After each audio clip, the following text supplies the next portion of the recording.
Dirigida a un grupo de cristianos que le estaban pasando muy mal, que fueron perseguidos y que tuvieron que abandonar pues todo, ¿no? Su trabajo, su familia, su nación, y fueron dispersados por todas partes, y a ellos va dirigida esta carta. Entonces estaban pasando pruebas, adversidades muy fuertes. No era de que perdieron el coche, la casa, el caballo, el camello eléctrico último modelo que se habían comprado, sino que lo habían perdido absolutamente todo. Y hemos estado hablando acerca de las pruebas, de por qué Dios permite las pruebas, del propósito de las pruebas, ¿verdad? De cómo poder animarnos y fortalecernos en medio de la prueba, gozarnos no a pesar de la prueba, sino por la prueba, creyendo que la prueba tiene un propósito. Y estas enseñanzas las puedes buscar en el canal de YouTube de un servidor. Puedes ahí suscribirte y buscar la carpeta de Santiago, ¿verdad? Y ahí están. Vale mucho la pena que nos pongamos al corriente, pero si no las has escuchado, no te preocupes, porque cada mensaje es independiente. Lo ideal es que tengamos el panorama completo de todo Santiago, porque así es como mejor aprendemos la Biblia, cuando la estamos estudiando y predicando capítulo a capítulo, versículo a versículo. Pero yo siempre me propongo que cada mensaje sea parte de la serie, pero a la vez independiente, para que si tú vienes, por ejemplo, hoy por primera vez, o estás escuchando, ¿verdad?, en las redes este mensaje, también te lleves algo que te pueda servir y no tengas que esperar a que te pongas al corriente para entender lo que viene. Entonces quiero solamente, para ponernos en contexto, ¿verdad?, por las semanas que estuvimos en pausa, leer todo completo hasta donde vamos, y vamos de aquí a pasar a nuestro mensaje de hoy, que apenas tiene que ver con el versículo 5 del primer capítulo. O sea, apenas estamos empezando con esta serie, aunque van ya algunos mensajes, ¿verdad? Todavía estás a tiempo para integrarte. Dice: Santiago, siervo de Dios y del Señor Jesucristo, a las 12 tribus que están en la dispersión, salud. Hermanos míos, tengan por sumo gozo cuando se hallen en diversas pruebas o adversidades, sabiendo que la prueba de nuestra fe produce paciencia. Si podemos cerrar las puertas, porfa, para que no crucemos ruido allá para acá ni de aquí para allá. Dice después el versículo 4: mas tenga la paciencia su obra completa, para que seáis perfectos, del griego teleios, que significa maduros. Vimos cómo Dios a través de la prueba nos quiere acercar a Él, hacer que maduremos, que crezcamos, cabales, sin que nos falte cosa alguna. Hasta aquí hemos visto apenas hasta el día de hoy, aunque van varios mensajes, solamente hemos leído o estudiado estos 4 versículos. Hoy quiero que veamos el versículo 5, de donde nace la enseñanza, que hemos titulado con signos de interrogación: ¿qué es y cómo obtener sabiduría? Vamos a aprender qué es la Biblia, qué es, la sabiduría según la Biblia. También veremos qué no es, y lo más importante, cómo podemos obtenerla. Fíjate, versículo 5: y si alguno de ustedes tiene falta de sabiduría, ¿qué dice el versículo 5? Pues ya se amoló, es porque eres tonto y así naciste. Eso dice la Biblia. Porque hay personas que se la creen. Hago estas preguntas a propósito, no por molestar, sino porque hay personas que en verdad se la creen. No, yo no sirvo para nada, me lo han dicho como pastor, yo todo lo hago mal, yo siempre la riego, ¿verdad? En todo meto la pata, en todo me equivoco, error tras error tras error. Y hay parte a veces de cierto, en el sentido que hemos cometido muchos errores, pero el enemigo se agarra de ahí, y las voces de las personas que nos rodean, para tratar de meter estos pensamientos mentirosos a nuestra cabeza. Como David, cuando llegó a ver la guerra y sus hermanos le dijeron: viniste aquí nada más de morboso. Y así Satanás va a tratar a través de mentiras de engañarnos, para que no experimentemos la vida que Dios tiene para nosotros. Porque vamos a ver, ¿verdad?, que podemos hallar sabiduría para que las cosas nos empiecen a salir bien, para que nuestras vidas sean usadas por Dios.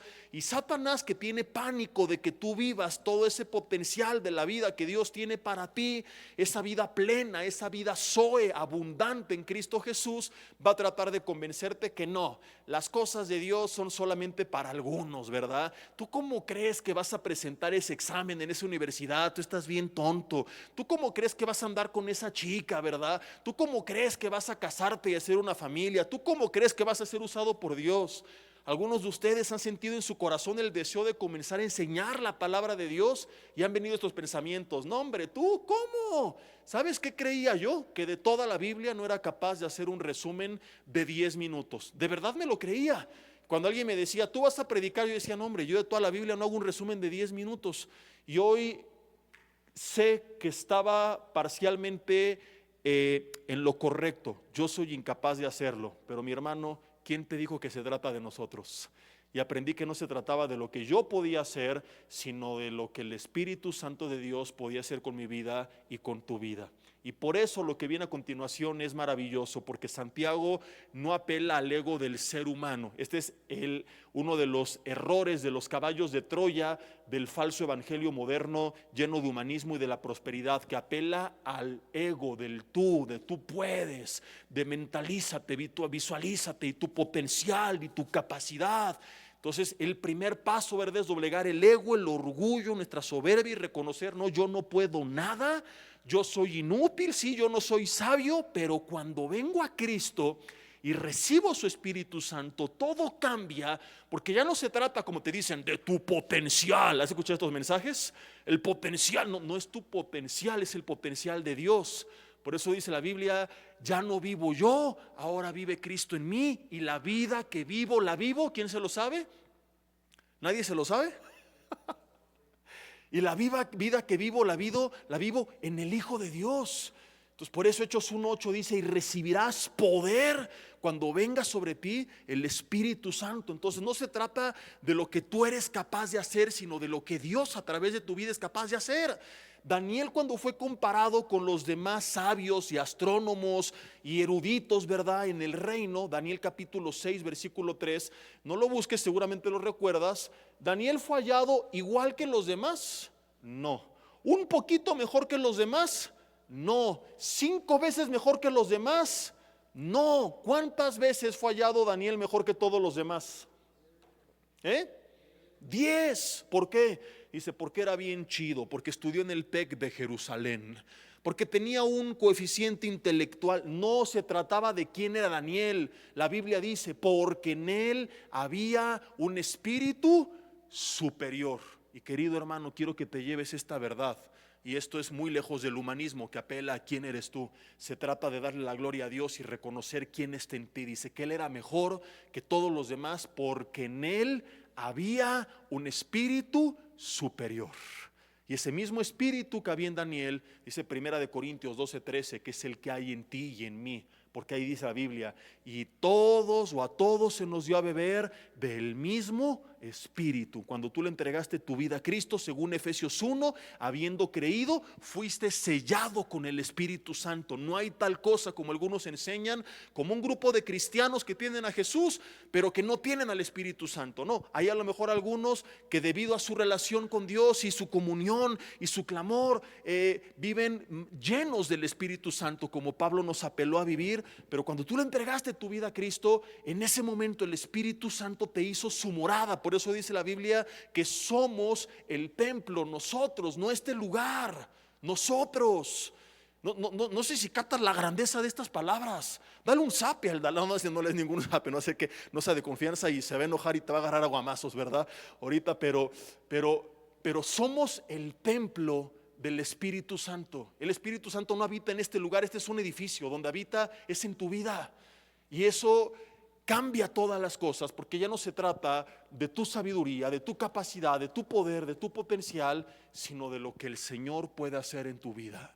Entonces tú tienes que estar convencido de esta verdad, porque si sigues caminando por la vida de que no, yo no sirvo para nada, soy un inútil, un burro, ¿verdad? Pues yo nací menso y viviré menso y pues ya en el cielo a lo mejor ahí el Señor me... No, Dios tiene un plan para tu vida y un propósito para tu vida, y el que está en Cristo, nueva criatura, las cosas viejas pasaron, todas son hechas nuevas. Y si has cometido 200 errores, en Cristo se convierten en 200 lecciones, y en vez de decir todo lo he hecho mal, dilo, aprendí de todo esto para ahora comenzarlo a hacer bien, porque ya no vivo en mis fuerzas, porque ahora vivo en Cristo, porque ahora tengo su Espíritu Santo y tengo acceso a la sabiduría divina, porque la Biblia dice que yo tengo la mente de Cristo. Y esto es maravilloso, pero necesitamos, como dice Romanos 12:2, renovar nuestro entendimiento. Antes de seguir leyendo, te quiero citar esto que no lo tenía planeado, pero es bien interesante. Hoy la neurociencia moderna confirma que todo lo que nosotros escuchamos, inclusive las mentiras que vamos creyendo durante nuestra vida, van formando conexiones cerebrales. Y se ven en los diagramas de los estudios que representa, ¿verdad?, pues toda nuestra estructura de pensamiento. Entonces por eso el enemigo, el padre de mentira, el acusador de los hermanos a través de tus seres más cercanos, ha estado fastidiándote toda la vida, tratando de marcar negativamente tu identidad, como lo hizo con David. Todo el mundo: no puedes, no puedes, no puedes, no puedes, no puedes. Entonces hoy está comprobado estadísticamente hablando que un niño en casa, por cada palabra positiva de sus padres, recibe 7 palabras negativas. Por cada: bien hecho, hijo, tú puedes, yo creo en ti. 7: burro, inútil, bueno para nada, mira cómo lo hace tu hermano, ¿por qué no eres como tu primo? Mira cómo lo hace el vecino. Cuando entra a la escuela está tan afectado, tan señalado, que buscando desesperadamente ese sentido de aceptación, porque el ser humano desde el huerto del Edén fue hecho un ser de relaciones. No es bueno, dijo Dios, que el hombre esté solo. Entonces buscando, ¿verdad?, dónde encajar, dónde coincidir, quién me acepte. Por miedo a ser rechazado, él empieza ahora a fastidiar a los demás. De ahí nace el bullying, que no está de moda. Está de moda el término, pero el bullying ha existido toda la vida. Ve a los hermanos de David, le hicieron bullying. ¿A qué viniste? Nada más de morboso, bueno para nada, ¿verdad? Entonces toda la vida esto ha existido. Caín haciéndole un bullying muy manchado a Abel, ¿no? Le agarró a pedradas y lo mató. Entonces, ¿y por qué fue eso? Porque fue acepta la ofrenda de Abel, pero no la de Caín. ¿Te das cuenta cómo tiene que ver otra vez con ese rechazo? Porque aceptó la de él y la mía no. Entonces, en vez de arrepentirse y honrar a Dios y también llevar una ofrenda agradable a Dios, se deshizo de su hermano. Entonces este es el problema, ¿verdad? Que lo que deberíamos de hacer no es fastidiar a otros, sino recibir esa gracia y ese abrazo de Dios y saber que Él me acepta y que Él me ama, y entonces ya no me importa qué digan los demás. Pero cuando la gente no está en Cristo, en vez de hacer este cambio que no hizo Caín, lo que hace es lo que hizo Caín: pues me desquito con los demás. Y ahora empiezo yo a molestar y a fastidiar a los demás para que no lo hagan conmigo. Y en la escuela entonces, por cada palabra positiva son 10 negativas. Entonces, cuando el niño crece, adolescente, joven, se gradúa, comienza a trabajar, quiere hacer una vida, formar una familia, tener un trabajo, un negocio, ¿qué ha escuchado durante 20 y tantos años de su vida? ¿Qué ha escuchado? No puedes, no lo vas a lograr, eres un inútil, todo lo haces mal. Entonces tenemos una generación, ¿verdad?, que tantito algo le sale mal y renuncia. Problemas en el matrimonio: en vez de luchar y creer Dios está conmigo, lo voy a resolver, me divorcio. Problemas en el trabajo: en vez de resolverlos, renuncio. Inicio un negocio, ya medio salió mal, ya lo tiro a la basura. Ahora en el cristianismo estamos empezando, de repente ya caí en pecado, ya me desanimé, y en vez de buscar ayuda, consejo, ayuno, oración, liberación, lo que sea necesario, ¿verdad?, que te unjan con aceite, con aguarrás, con gasolina, que te prendan fuego hasta ser libre. ¿Qué hacen muchos? No, pues ya mejor me voy de la iglesia, esto no es para mí, yo no sirvo para esto. Porque es un engaño diabólico que literalmente, de forma física, ha creado estructuras de pensamiento en tu mente. Y por eso dice Romanos 12:2, que para que puedas comprobar, vivir, palpar, experimentar, no decir amén, lo creo, lo recibo, sino realmente en tu vida experimentar la buena, agradable y perfecta voluntad de Dios, porque así es la voluntad de Dios: es buena, es agradable y perfecta. Significa completa. Dilo conmigo: es buena, agradable y completa. ¿Cómo es la voluntad de Dios? Para los solteros, ¿cómo está la chava que Dios tiene para ti? Digo, ¿cómo es? Perdón. A ver, ¿cómo? Digan, es buena. Digan, está agradable y está completa también, ¿verdad? Entonces los planes de Dios para tu vida así son, pero para experimentarlos, dice la Biblia, no te conformes a este siglo. Conformar, tomar la forma de, deja de pensar, hablar, actuar como todos. Tienes que cambiar, porque si imitas a todos vas a acabar como todos. Si quieres acabar como todos, ¿verdad?, con esa vida frustrada, amargada, sigue el camino de todos, vas bien. Quieres ser diferente, arrepiéntete, cambia tu forma de pensar, no te amoldes a todos. Y dice: y transformaos mediante la renovación de vuestro entendimiento. Cambia tu forma de pensar ahora a las verdades de la palabra de Dios, porque entonces ¿sabes qué sucede? Según la neurociencia moderna, en algunas semanas, aproximadamente un mes, que tú detectaste una mentira de Satanás y estás repitiendo constantemente la verdad de Dios, esas viejas conexiones empiezan a desaparecer y se forman nuevas conexiones que representan los nuevos patrones de pensamiento, ahora moldeados por la palabra de Dios. Por eso dice la Biblia que nosotros tenemos la mente de Cristo, porque si nos metemos en la cabeza la palabra de Dios, entonces tenemos la mente de Dios. Digo, no en el sentido que somos todos sabios como Dios, omnipresentes como Dios, sino que tenemos la voluntad de Dios revelada, no solamente en el corazón, sino en nuestros pensamientos. Pero mi hermano, si tú te la pasas viendo Netflix todo el día, ¿verdad?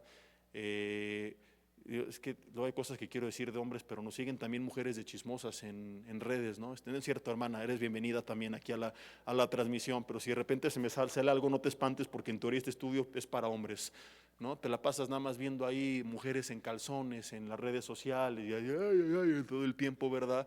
Es lo que tienes en la cabeza, nada más. Entonces necesitas meterte la palabra de Dios en la mente, memorízala, medítala. Felicidades a los que están aquí por estarse discipulando y estar meditando, pero toma nota, ¿verdad? Y repítelo, y repítelo, y repítelo, hasta que te lo creas. Y entonces Jesús dijo, conocerás la verdad, y la verdad te va a hacer libre. ¿Por qué muchos han creído estas mentiras, que es en lo que estábamos? Pues porque tienen estas viejas estructuras, pero pueden ser rotas en el nombre de Jesús. Entonces, hoy quiero que quites de tu mente, que es donde me quedé, todas estas ideas. No, yo no soy sabio, yo soy inútil, y que creas lo que la Biblia dice. Y la Biblia dice que si alguno tiene falta de sabiduría, ¿qué enseña? Versículo 5. Dice, pues ya se amoló por menso. ¿Eso le pasa por no ir a la escuela? No, porque eso es lo que dicen muchos papás, ¿no? Eso te pasa por no ir a la escuela. Entonces, si estás joven, ve a la escuela. Pero si estás grande y no fuiste a la escuela, no dejes que eso te atormente. Pedro era sin letras y del vulgo, pero se encontró con Jesús, y Jesús lo cambió de tal forma que cuando hablaba, las grandes autoridades y eminencias del gobierno se maravillaban. Entonces no te creas esas mentiras de que no, pues sí, yo soy un burro. Como decía esta, creo que antigua serie que los más grandes recordarán, yo soy el Gutierrito, ¿se acuerdan? Sí, no, pues ya no. Si alguno tiene falta de sabiduría, dice, pídala a Dios. Y ve qué hermosa promesa. Los que traen Biblia, quiero que lo lean conmigo. 1, 2, 3. El cual da a todos abundantemente y sin reproche, y les será dada. ¿No es esto maravilloso? Que Dios, el más sabio de todos, la fuente de sabiduría, el omnipotente, el creador del universo, dice, te falta sabiduría, que ahorita vamos a ver lo que es, pero te voy adelantando, es saber qué hacer y saber hacer lo correcto. Entonces, en este contexto, este escenario de pruebas, ¿verdad? Vamos a ir un poco más allá de Santiago.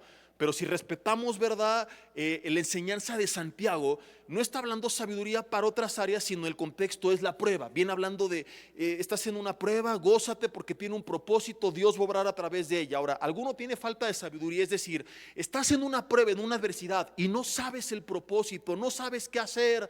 No sabes qué hacer, no dice pues deprímete, amárgate, tírate a las drogas, al alcohol, pídele a Dios sabiduría. Dobla tus rodillas y dile, Dios, ayúdame. Padre, ¿cuál es el propósito que tú tienes? ¿Qué quieres hacer a través de esto en mí? Clama a mí, dice Jeremías 33:3, y yo te responderé. Dios promete que te va a responder. En ningún momento te dijo que no. No, pues no sé, ahí te las ves. ¿Sabes? Por meterte en problemas, eso te pasa. No, hay problemas, hay un propósito, no sabes cuál es. Deja de atormentarte, afligirte, estresarte, amargarte. Es como viven muchos hombres en el bar. ¿Y por qué? Pues es que no sé qué hacer y tengo muchos problemas. Dice Dios, pregúntame, clama, búscame.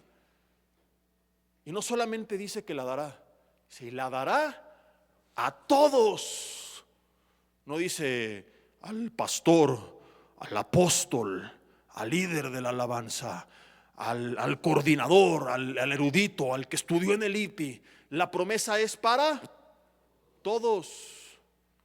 Mira de lado, también para ti. Ahora dile, para mí, para todos. Es una promesa maravillosa. Pídala a Dios, el cual la dará a todos, pero luego añade, abundantemente. O sea, la revelación de Dios, la iluminación de Dios para tu vida no va a ser un pequeño destello de a ver qué tal. No, Dios va a iluminar tu vida. De repente puede ser un consejo de una persona, una idea en tu mente, ¿verdad? Una verdad a través de la palabra. Pueden ser muchas las formas a través de las cuales Dios se revele a tu vida y te dé la salida y te muestre la dirección, pero te la va a dar. No sé cuánto les ha pasado que estaban como estancados en algo, no sé, y empezaste a orar y como que Dios te iluminó, así como que te destaparon el cerebro. ¿Lo has vivido alguna vez? Si pueden levantar la mano para ver, oh, gloria a Dios que hay algunos, ¿verdad? Y los demás vean que son testimonios reales de que cuando oramos y pedimos a Dios sabiduría, de repente Él te ilumina. Ahora no va a ser de la noche a la mañana, porque a través de la adversidad, como ya lo vimos, lo primero que va a hacer es volverte dependiente de Él, que es una de las pruebas universales, perdón, uno de los propósitos universales de toda prueba. Puede haber otras razones, pero ya vimos en las enseñanzas anteriores que una que aplica siempre es que la prueba nos vuelve más dependientes de Dios. Entonces, si Dios te responde al día uno, que quizá tú dices, bueno Dios, muchas gracias, ahí nos vemos hasta la siguiente adversidad, porque si hay gente que nada más busca a Dios cada que hay problemas.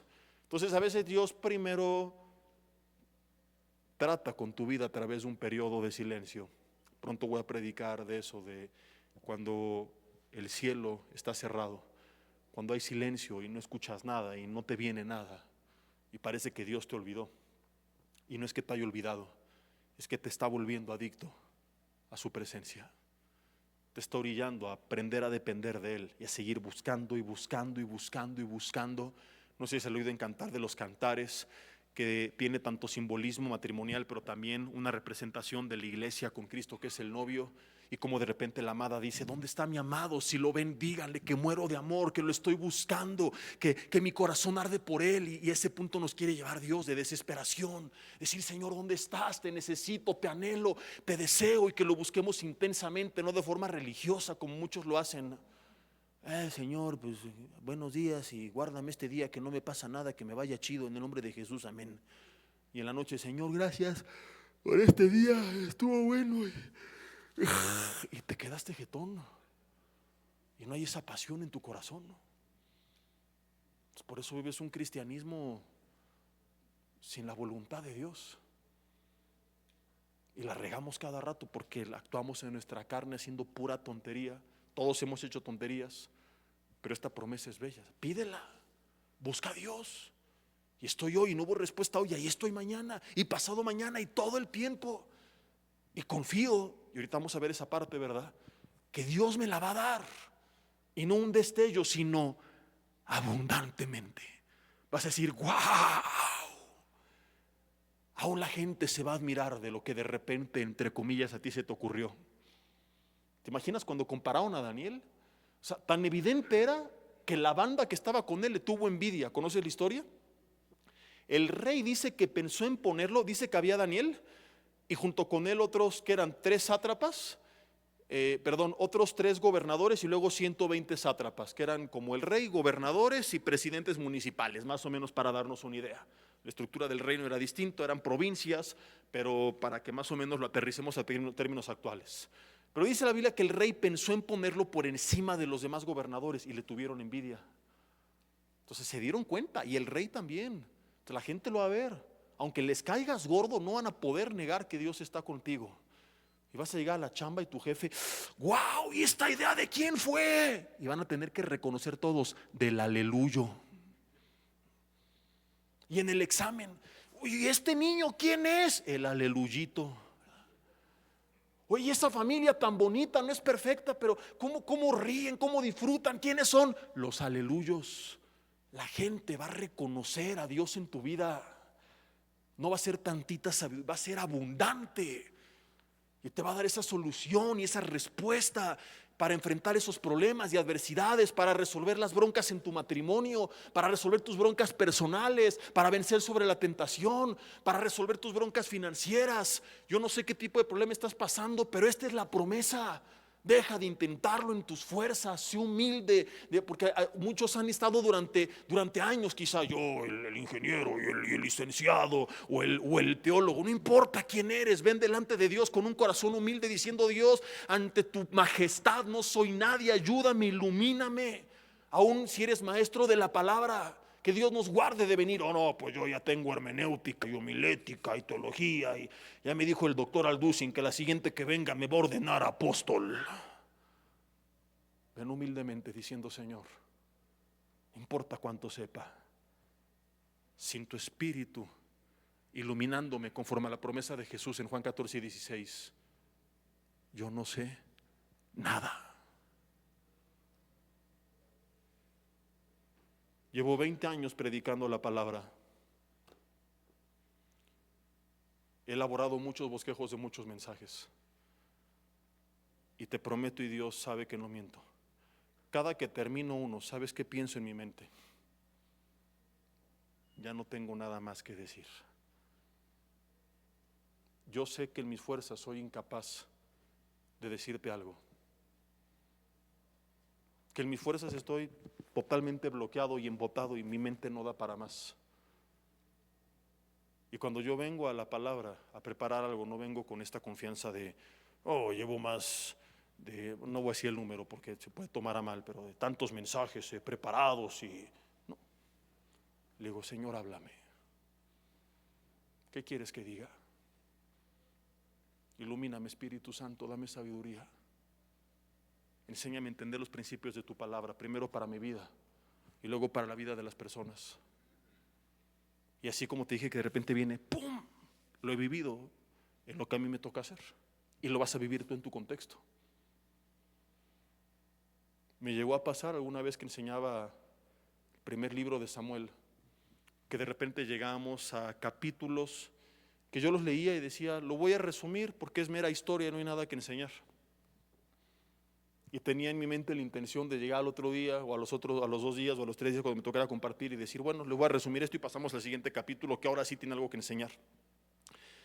Y recordaba a grandes rasgos esto que estoy enseñando esta noche.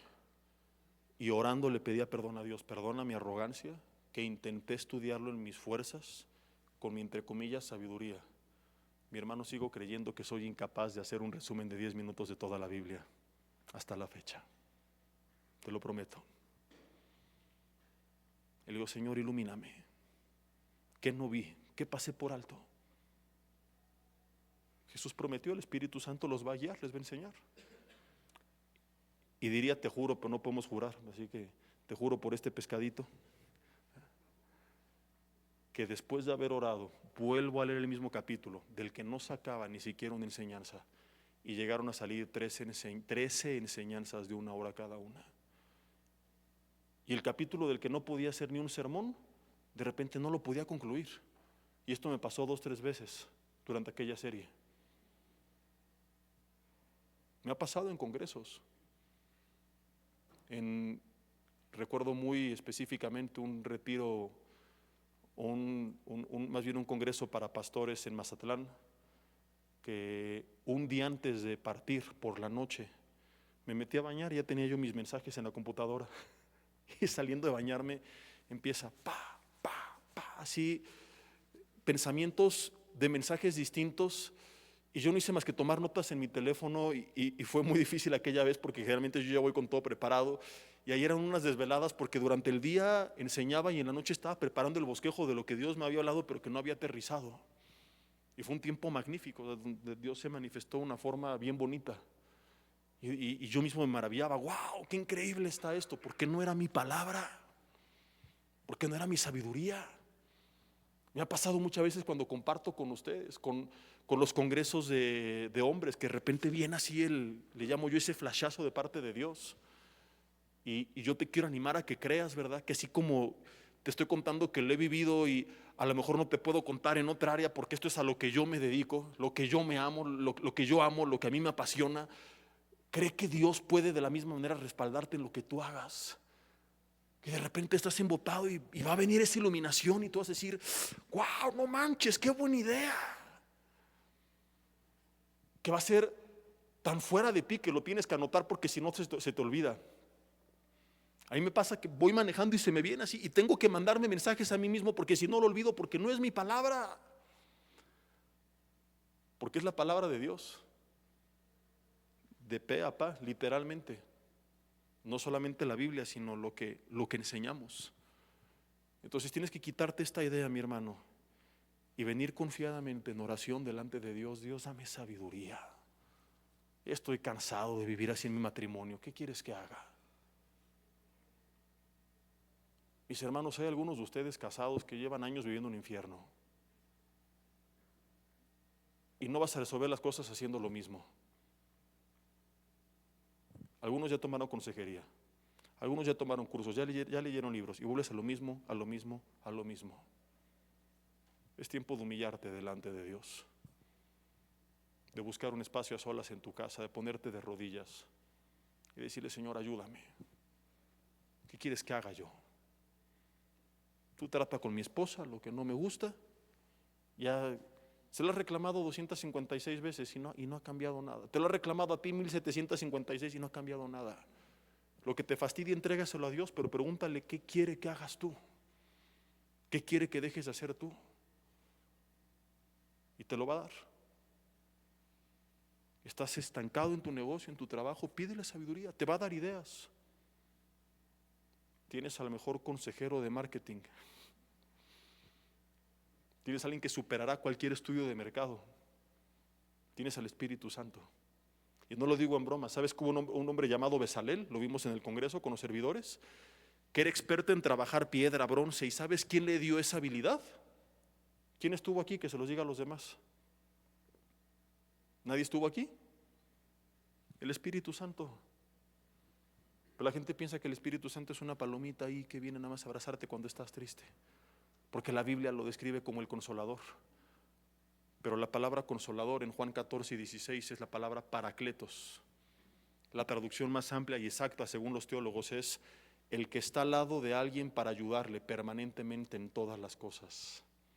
Es la misma palabra que en Primera de Juan, cuando habla de Jesús como abogado, cuando dice en Primera de Juan 2:1, y el que peque, abogado tenemos para con el Padre, Jesucristo el justo.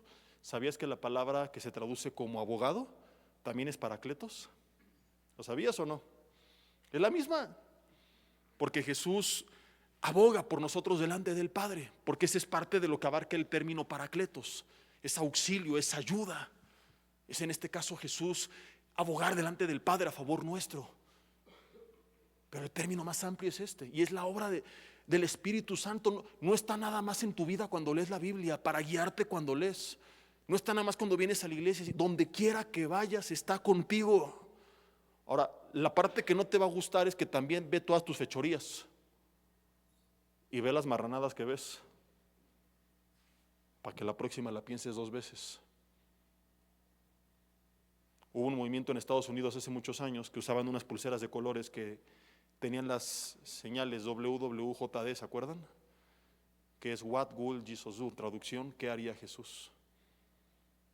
Entonces, el temor de Dios, no estamos hablando hoy de eso, pero justamente tiene que ver con vivir no con miedo, sino con reverencia, como si Él estuviera de forma tangible al lado mío, porque aunque no lo sientas de forma tangible, lo está. Entonces, cada que tú vayas a poner una canción, pregúntate si le gustaría escuchar al Espíritu Santo. Cada que te acuestes en la cama y sientes que estés solo porque no está tu esposo, tu novia, recuerda que ahí está también el Espíritu Santo. Y cada que veas algo, no digas mira lo que voy a ver, sino dile: Señor, mira lo que vamos a ver juntos. ¿Te late esto que estamos viendo, Espíritu Santo? ¿Qué opinas de esta película que estoy a punto de poner?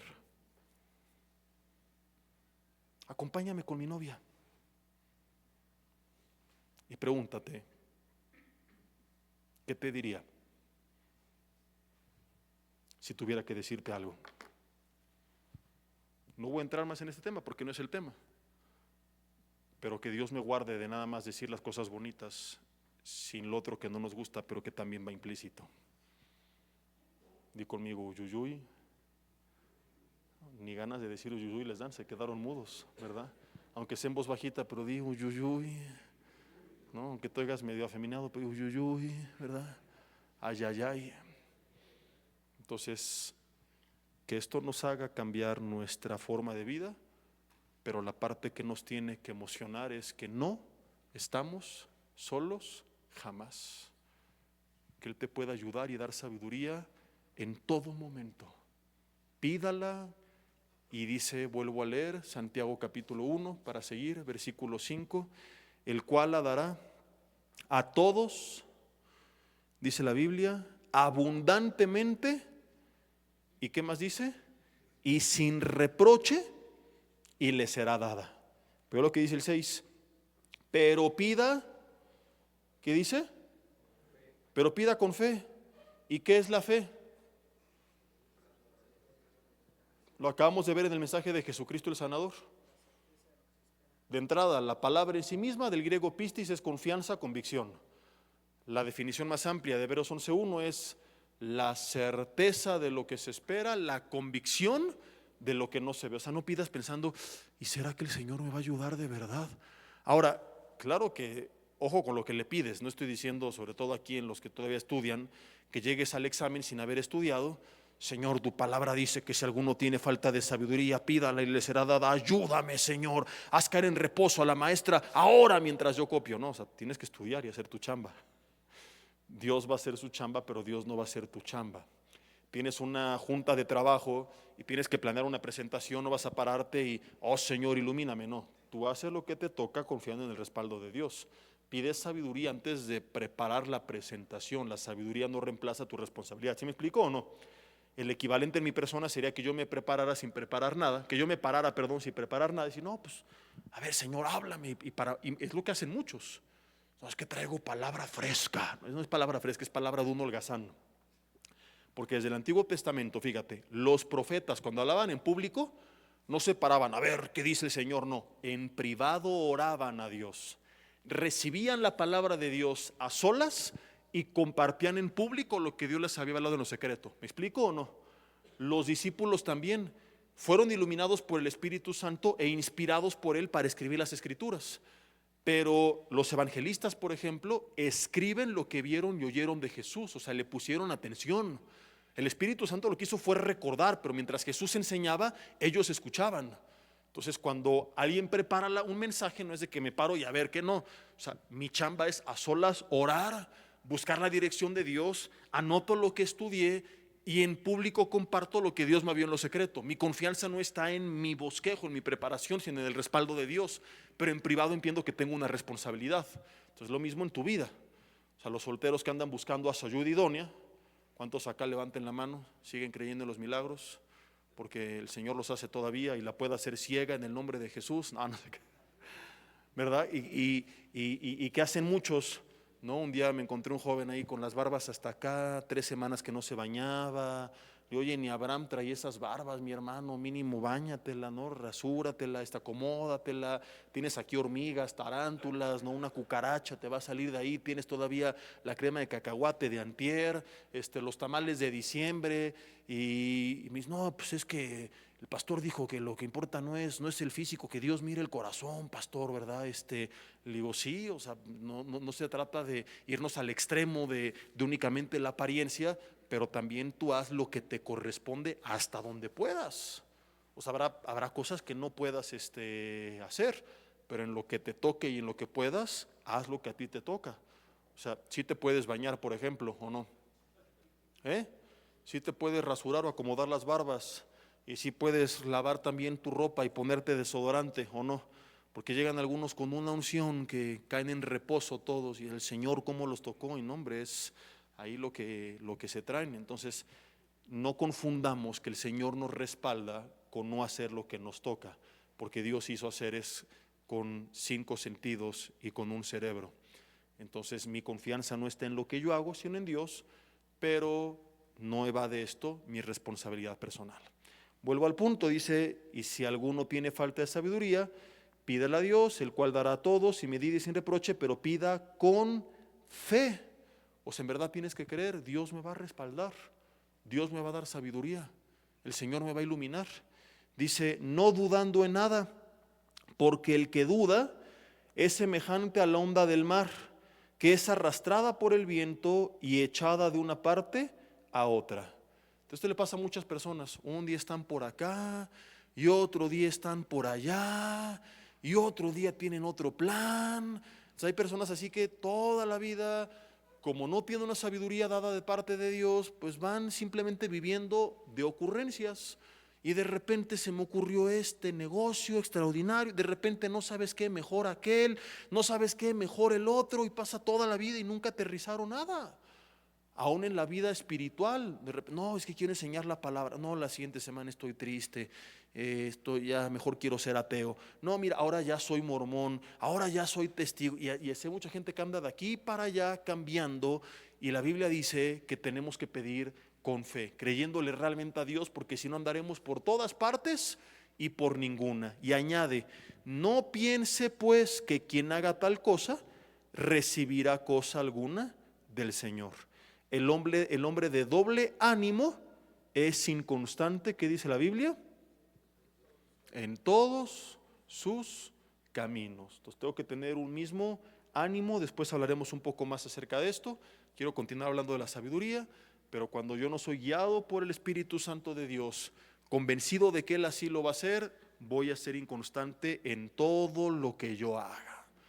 Ahora, quiero meditar un poquito más allá de lo que Santiago menciona, y yo creo que vamos a dedicar este y otro mensaje más para no apresurarnos y poder abarcar bien algunas cosas que considero importantes, porque puedes llegar a casa a pedir sabiduría, pero si tienes conceptos erróneos de lo que es la sabiduría, pues tampoco vas a avanzar mucho, ¿verdad? Entonces, la palabra sabiduría está bien traducida aquí, tal cual, pero no es equivalente a acumulación de conocimiento. Aunque es importante que tengas conocimiento, la sabiduría no es sinónimo de conocimiento. ¿Me explico? Entonces mucha gente dice, ay, mira qué sabio es, porque habla de un tema y es como un diccionario. Aún en la iglesia nos encontramos personas así, oh, qué sabiduría tiene. Bueno, te voy a contar 1,000,000 de casos, pero te voy a contar el último. En la última semana, de hecho yo no sabía, pero fue a Iván, que le encantan los chismes cristianos, el que me enteró. Le estoy molestando nada más.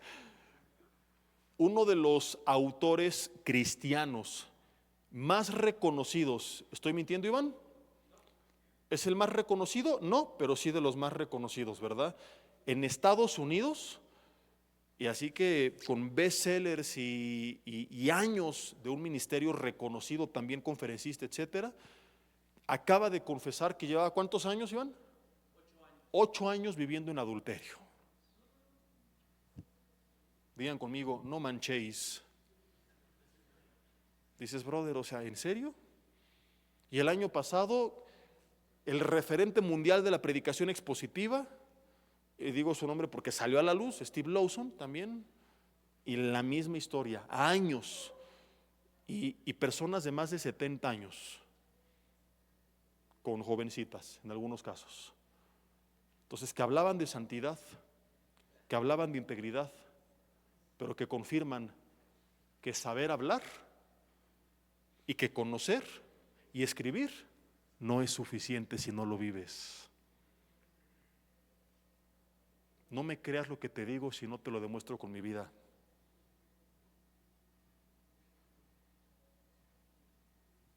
Porque hablar de Dios es muy sencillo. Satanás es un gran predicador. Mira cómo tentó a Jesús con las propias escrituras. Pero no se trata de cuánto sé, se trata de cuánto vivo. No pongas tanta atención a lo que predico del matrimonio como a cómo vivo mi matrimonio. De poco sirve que te hable excelente del trato a los hijos si ni siquiera paso tiempo con mi hija y soy un padre terrible. Mi sermón más grande y el tuyo y el de todos no es lo que decimos, es lo que vivimos. Yo puedo darte un sermón impresionante de la integridad, pero no dice tanto como lo dice mi teléfono, por ejemplo. ¿Y de qué serviría que te hable de la integridad si le guardo secretos a mi esposa y no tengo transparencia? El día que quieras checarlo tú, aquí está. Mi contraseña es 1981. Mis redes están abiertas. Sabiduría no es tener información.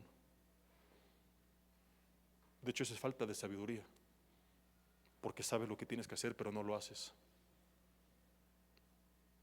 La sabiduría, la misma palabra nos lo da a indicar, es saber, no es conocer, saber qué hacer.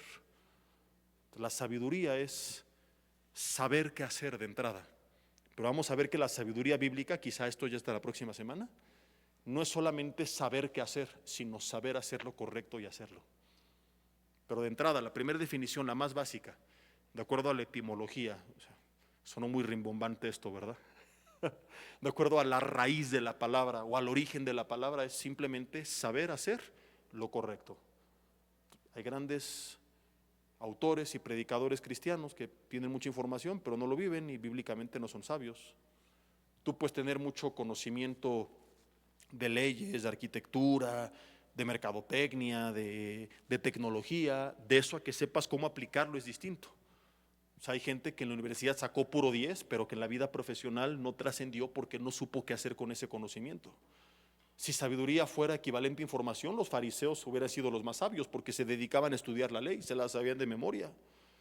No sé si te acuerdas también de Herodes, Marcos 6, del 14 al 20, llamaba a Juan para que le predicara la palabra y lo escuchaba con agrado, pero tener información es sabiduría. Lo acabó mandando a matar porque no le gustó lo que le dijo. Entonces, el conocimiento es importante, sí, no hay que desecharlo. Tampoco se trata de decir, pues soy un bruto de buen corazón, no. Pero el puro conocimiento, dice 1 Corintios 8:1, sin amor solamente nos va a envanecer. Vuelve a mucha gente soberbia. Cuánto sé, cuánto conozco, y la gente así no sabe nada, no es sabia. De hecho, muchos eruditos en conocimiento caen por su falta de sabiduría. ¿Por qué? Porque tener conocimiento, como dice 1 Corintios 8:1, sin el amor de Cristo, sin una vida de rendición, de intimidad con Dios, lo que hace es envanecerlos. Entonces en su mente lo que hay es, ¿y tú qué me vas a enseñar a mí? ¿Y tú por qué me vas a reprender a mí? ¿Tú por qué me vas a exhortar a mí? ¿Tú qué tienes que decir? Si yo sé esto, si yo soy fulano, si yo soy aquel. Se cierran, se pierden de esta bendición que dice la Biblia, que en la multitud de consejeros está la victoria, que consejo sabio harás la guerra. Por eso desde el Antiguo Testamento había un consejo de ancianos, y en el Nuevo Testamento la iglesia tenía concilios, y por eso dice la Biblia que nos exhortemos los unos a los otros. Y por eso aún nosotros como pastores tenemos que seguir escuchando a otros. Y estuvimos la semana pasada, una semana, un retiro, escuchando todo el día a otros hombres. Yo busco todos los días, además de la Biblia, leer lo que alguien más escribió y escuchar lo que alguien más predicó. Es como una regla que tengo conmigo mismo. Porque si yo pienso que nadie tiene nada que enseñarme y me limito a lo que yo aprendo y ya no escucho a nadie más, me puedo envanecer. Para mí es importante escuchar lo que otros dicen, escuchar el consejo de otros hombres de Dios. Y a lo mejor escuchas cosas que ya sabías, pero te bendice que alguien te las diga, que te las explique quizá con otra perspectiva. Y te guardas y aplicas, eso es lo que tienes que hacer. Pero todo comienza por un baño de humildad, de decir, no lo sé todo, voy a escuchar a otros. Es importante, hermanos, que apliquemos esto, porque este año tendremos algunas dinámicas en las que estaremos interactuando.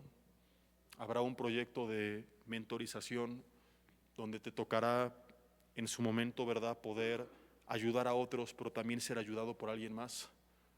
Y que no caigas en ese momento en el error de decir, ¿y a mí qué me va a enseñar? Si yo soy fulano de tal, Trump es mi compadre, le doy consejos slim de cómo hacer negocios. El doctor Alducin me pide mi opinión en teología. ¿Qué me va a decir? Escucha a todos, analízalo todo, retén lo bueno.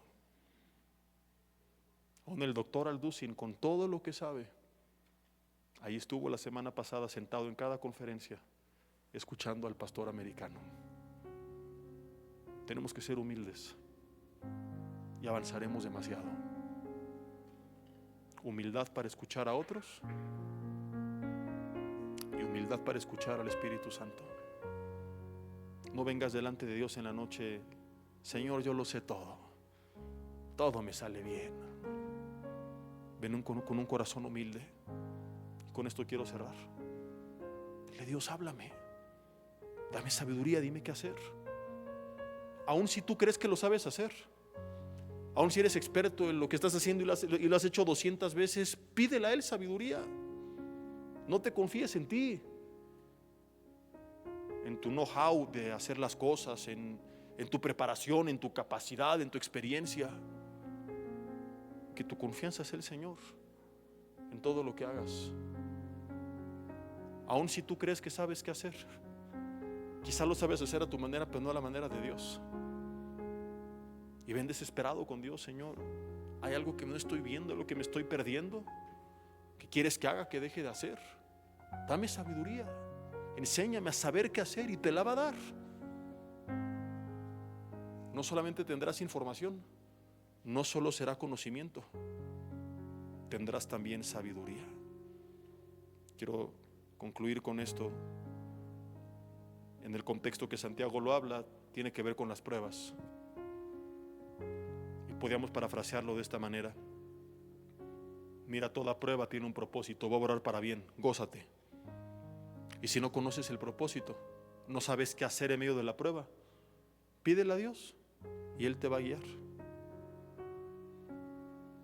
Pero vamos a ver en las próximas semanas que la sabiduría va más allá de saber qué hacer.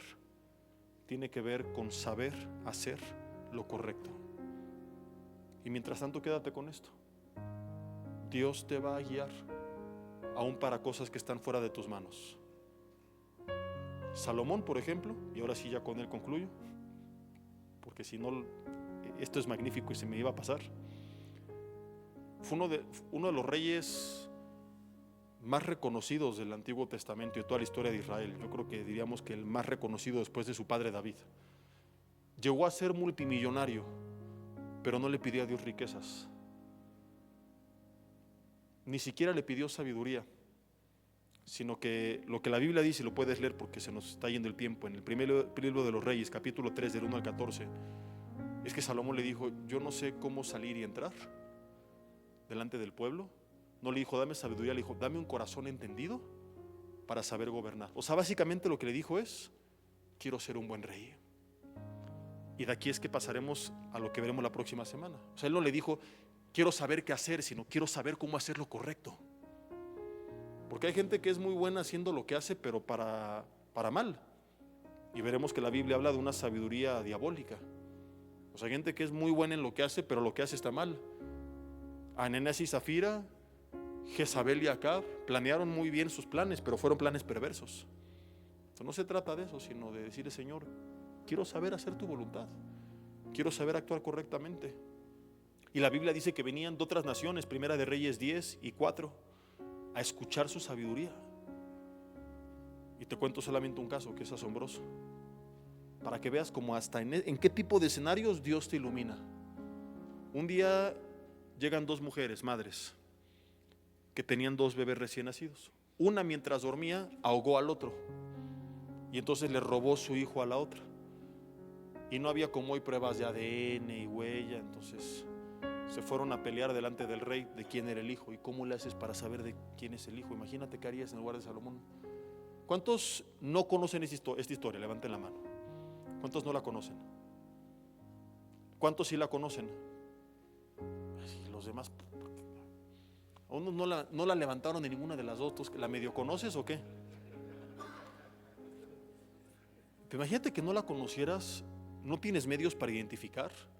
No es que hay fotos y ahora ¿cómo le hago? O sea, tengo a dos señoras y las dos dicen que es su hijo.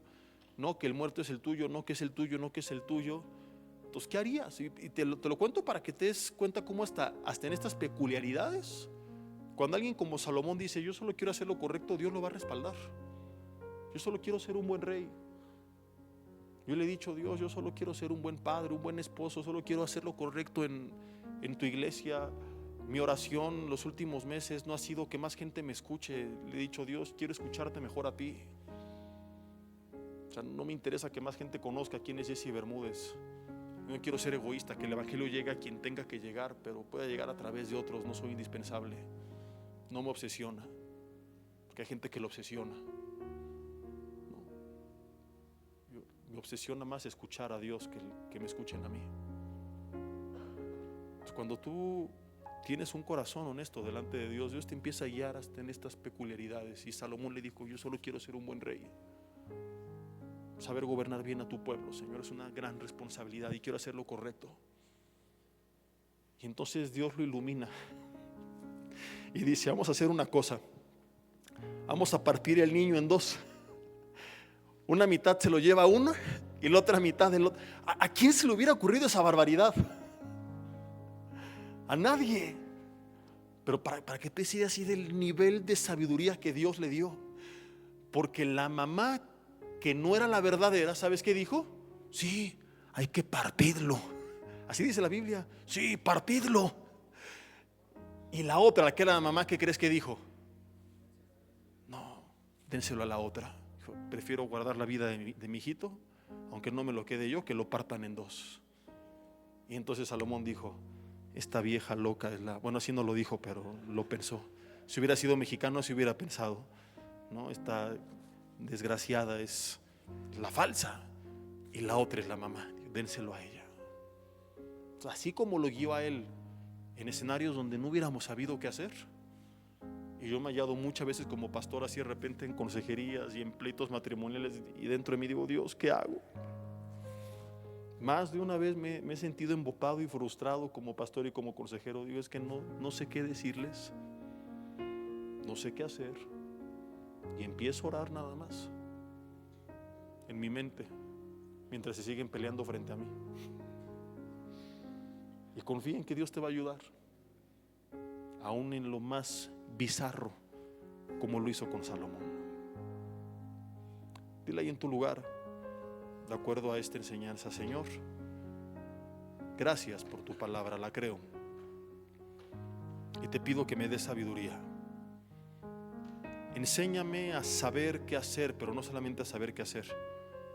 Enséñame a saber hacer lo correcto.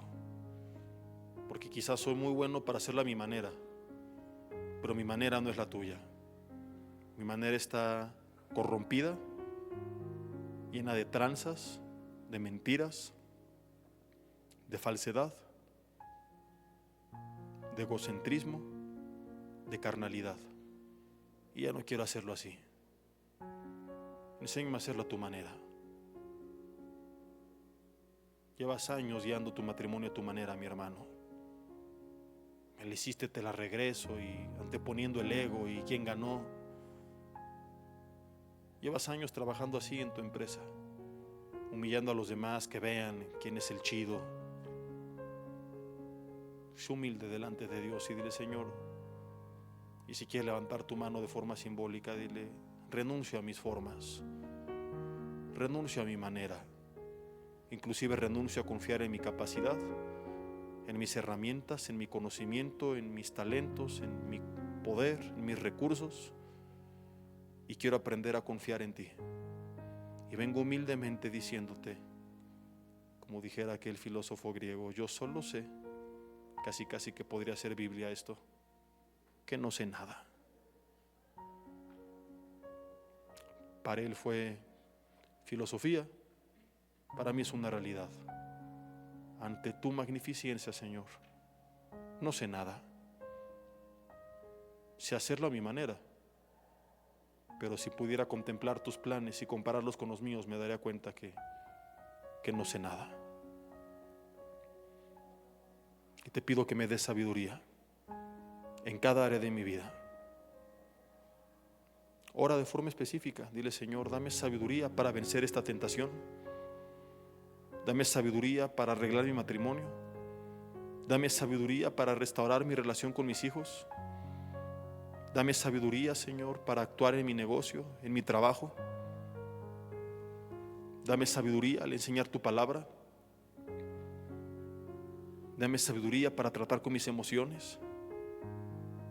Aún dame sabiduría para poderte buscar con mayor eficacia. Si estás en medio de un problema y no sabes qué hacer, dile, Señor, dame sabiduría para enfrentar la adversidad de la forma correcta. Creemos, Señor, que tu Espíritu Santo está con nosotros, que nos vas a iluminar, que nos vas a asombrar y que nos darás esta sabiduría abundantemente a todos y sin reproche. Y que la gente lo verá, y como reconocieron a Daniel, nos reconocerán a nosotros, pero no para nuestro ego, sino que siempre humildemente, Señor, te daremos a ti la gloria y reconoceremos que no se trata de nosotros, sino de quién está con nosotros. Quiero orar por ti. Antes de terminar, Dios, te pido por cada uno de mis hermanos aun quienes están viendo este mensaje a la distancia.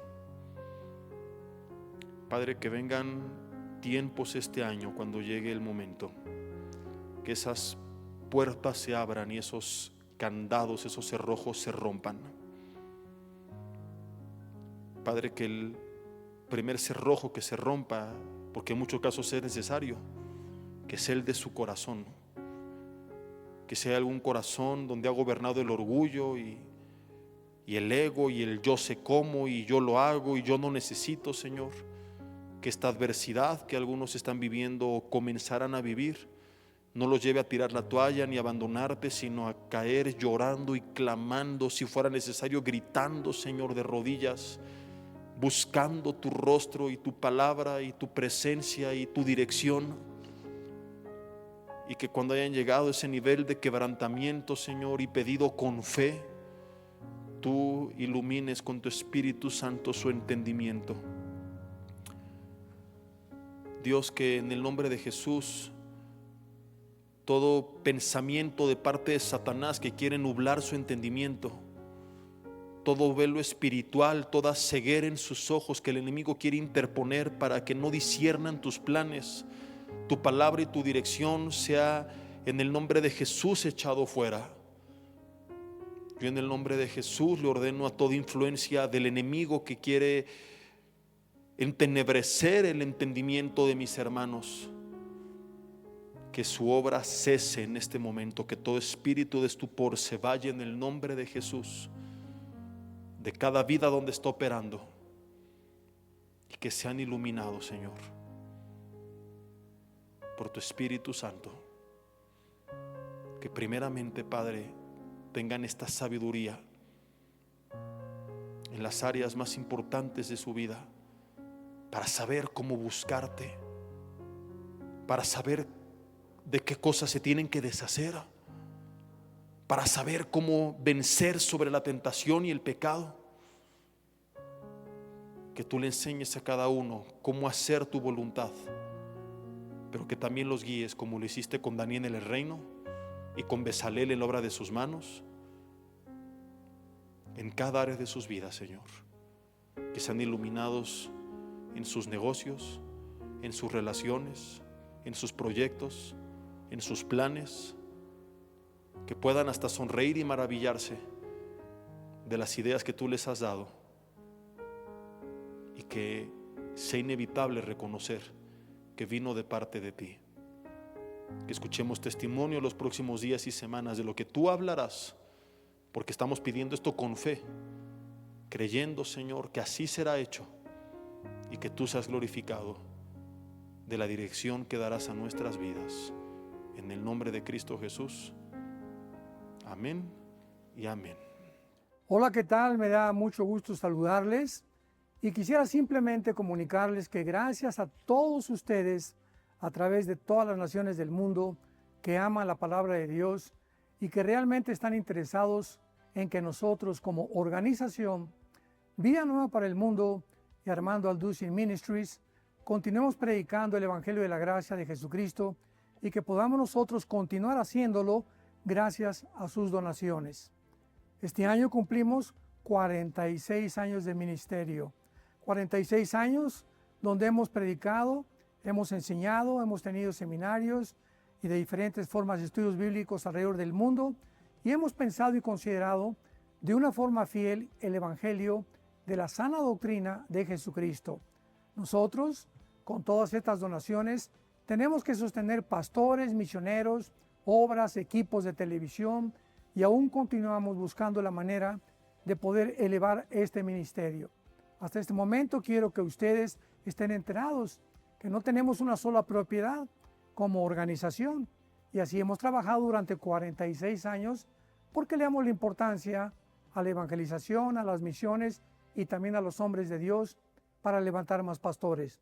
Le damos las gracias y que pueda Dios con su gracia tocar sus corazones y que puedan ustedes invertir en un terreno donde es fructífero, porque creemos que ha producido bastante buen fruto para la gloria de Dios. Gracias, muchas gracias por sus aportaciones y por las donaciones que sabemos ustedes continuarán haciendo para que podamos continuar siendo fieles en la predicación del Evangelio de la gracia de Dios. Que Dios les bendiga.